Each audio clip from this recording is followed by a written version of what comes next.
know. I just came from a place prior to this life where I worked for someone that was very greedy and very use them up and throw them out mentality for a long time. I was with the company for 20 years. Wow. And it was just not a good environment, very toxic. A lot of hiding, a lot of taking back. I'll tell the story. It's one of the funniest things I've ever come across in business or in life. So it was a commission-based company, and the owner decided that he put out some thresholds for new business acquisition. He's an advertising business, and whoever reached the goals, they got a couple percent kick on top of their commission. The ones who didn't had to give back 1%. Whoa. And half the company had to give back 1%. Wow. And coincidentally, the next sales meeting, his son started working there with a new Audi. And I did a Photoshop with it with the back of his car, 1% as his license plate. Oh, wow. And I had a conversation with him and I said, you should never put yourself in the position to take from these people that have given everything for you to build this business and you're going to take from them. I wasn't there much longer. It was a pretty disgusting move, I thought. That's foul, man. I can't. It's not uncommon in what we do, right? Because I mean, there's damages, right? Right. Stuff gets damaged when stuff gets moved. You know what I mean? It just does. You know, I talk about it all the time. You know, we fight the laws of physics. An object at rest is supposed to stay at rest. We pick it up and put it into motion. You know what I mean? Right. Like it's unnatural for a dresser to be going down a hallway. You know what I mean? This isn't. You know.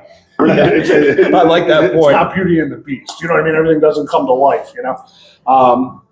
And I've had guys come to me that have been with other organizations and they broke stuff and they're like, I'll pay for it. And I'm like, pay for what? And they're like, well, the damage. And I'm like, bro, I don't even want you, if you got to drive your car to a job, I don't want you to use your own gas. You know, like, no one came to work to spend money. Yeah. You know, let me worry about spending money to keep this thing afloat. And, you know, again, like, it's one of those things that, like, unfortunately, right? There are people that are out there that are just so bottom line driven. Yeah.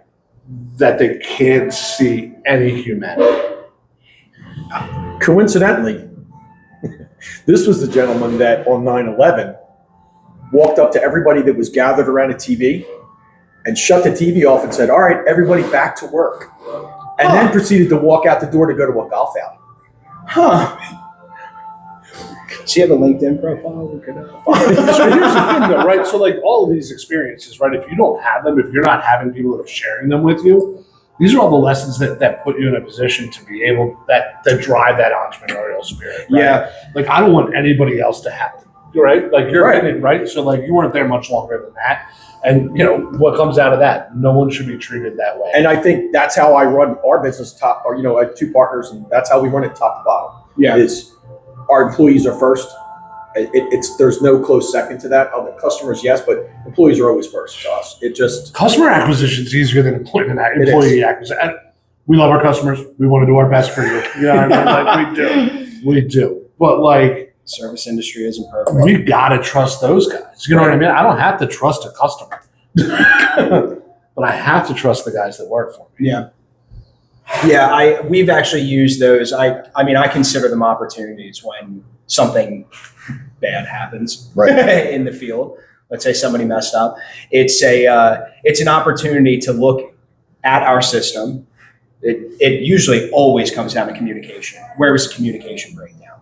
You know, so we can just take a nice like introspective look on it and see, okay, was project manager there each day to review? Why was this part missed? You know, whatever it may be. But I think our guys feel very comfortable with that. They know when they've messed up and tend to tell us almost every time, which is huge. I would say I'd rather get ahead of the problem and know right then and there. You spill a bucket of paint while you're going through. I mean, tell me. Don't try and hide this. Because the last thing I want to do is hear from the customer without me knowing. You know, but it's kind of an opportunity for us to do a deep dive too on whatever happened with the specific situation. And I think that just helps build on the trust with the guys. It has so far.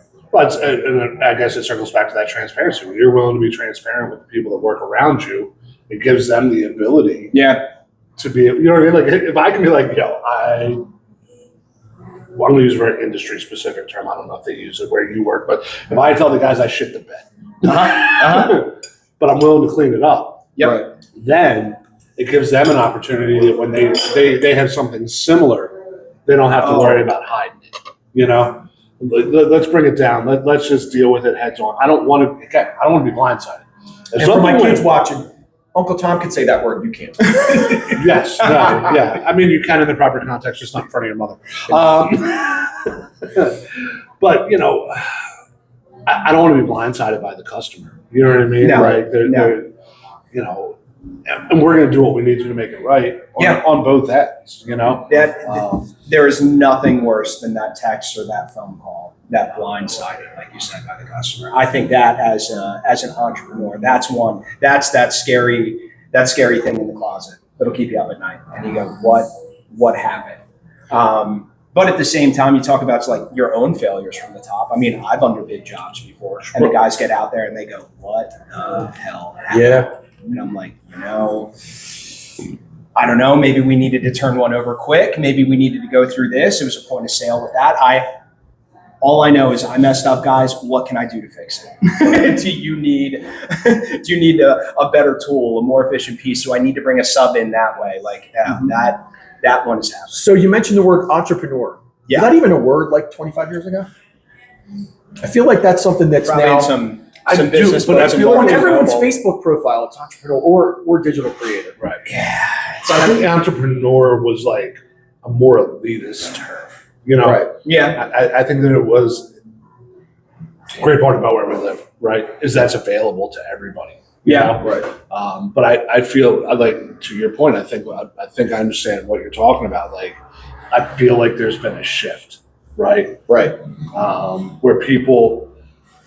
So what does it come out of, right? And I think we've got a generation of people who have watched their parents be ground up and chewed up by businesses, right?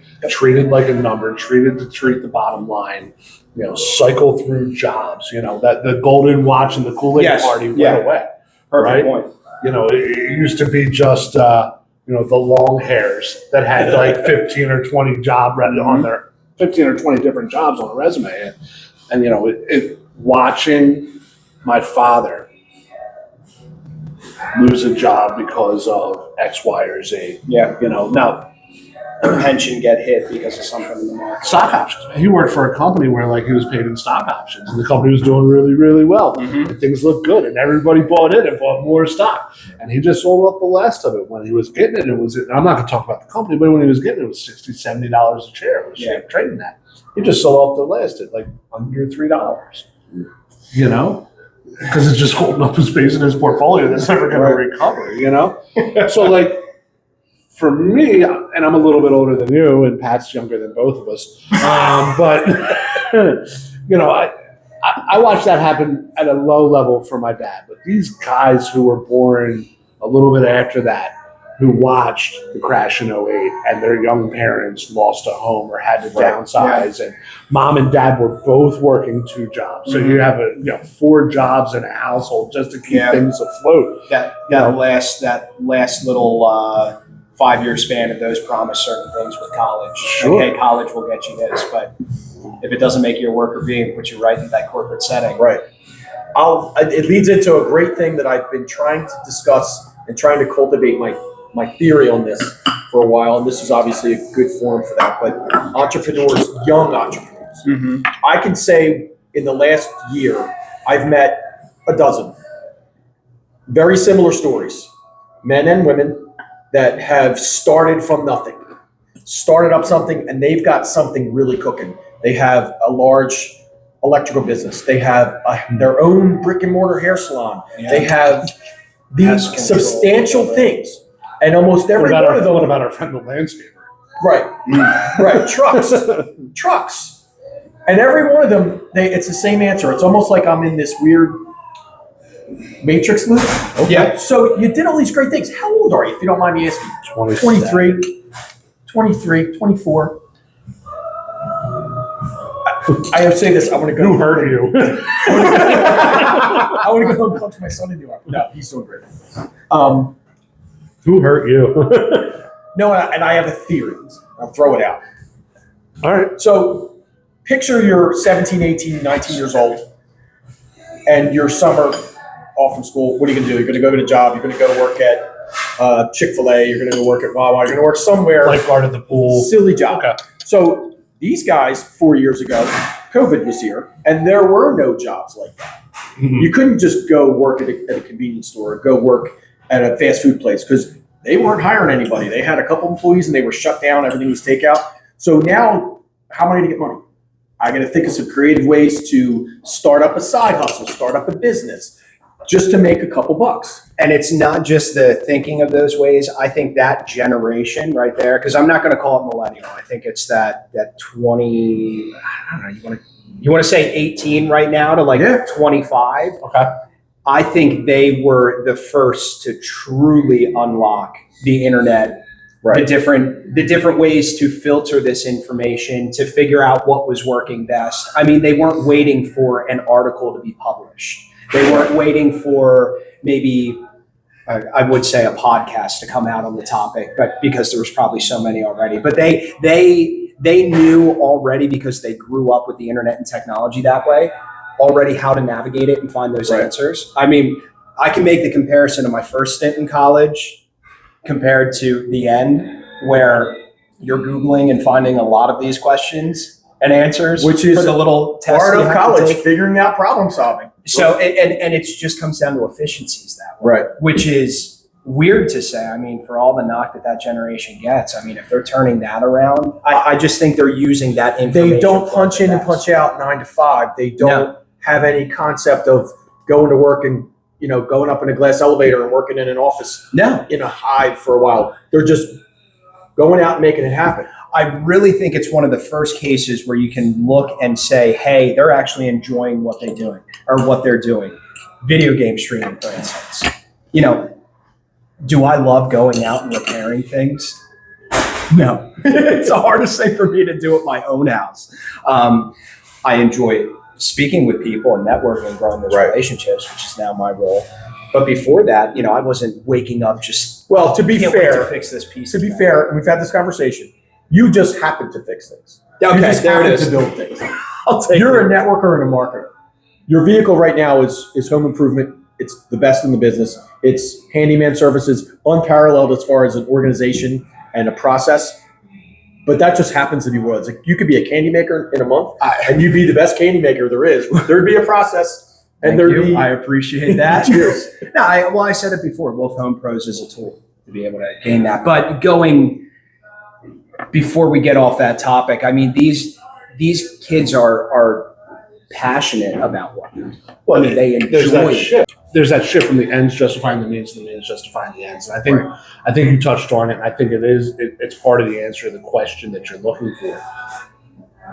These kids had to search for something that they were going to do and could monetize and enjoy it, because they were still looking to suck enjoyment out of it too. Mm-hmm. I love helping people. Good way to put it. Moving is the vehicle that I'm using at this point, right? Similar to I can say the same about you as well. It just happens to be it's a moving company that you own, but it could be just about anything, and there'd be the same. It could, right? So, but again, so for me, for our generation, it's the ends justify the means. Are you super passionate about billboards? No. No, it's I know the IT stuff tickles your fancy a little bit, right? Like, because you were there when computers were made. I did. When they launched. No, to me, luckily, our business is 99% about the people and less about the vehicle, the marketing vehicle, the billboard, the TV commercial. It's about the people that I get to work with, because it's a collaboration in every way. Sure. And I've always liked that, from the days of print through digital, through now IT. And, to be honest, we developed the IT part of our business. I was very much the dumbest one in the room. And I fancy myself a pretty good salesperson tech, not a tech being a salesperson. Sure. I'm like, if I'm plugging a printer in, that just means we're really busy. Right. But I can certainly take direction, and I can Google things really well, which is a lot of what IT is, which I've been. It's who Googles it the best. Right. And the fastest. My later years in college, that was exactly it. That, I think there is, however, a point behind that to be made, that there is a dark side to that generation. Because the same folks that are doing that and succeeding with it, on the other side of the coin, those consuming it that aren't able to do that. Right. I mean, I think that's why you see things like mental health issues, all that.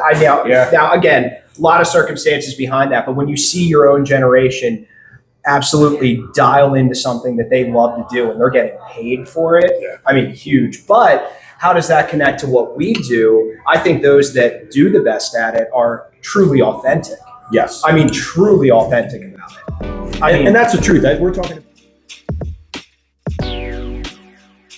There's a war. Those guys lived through the Depression, right? Right. So you had the Spanish flu, you had the Depression, Right. and then that generation went to war.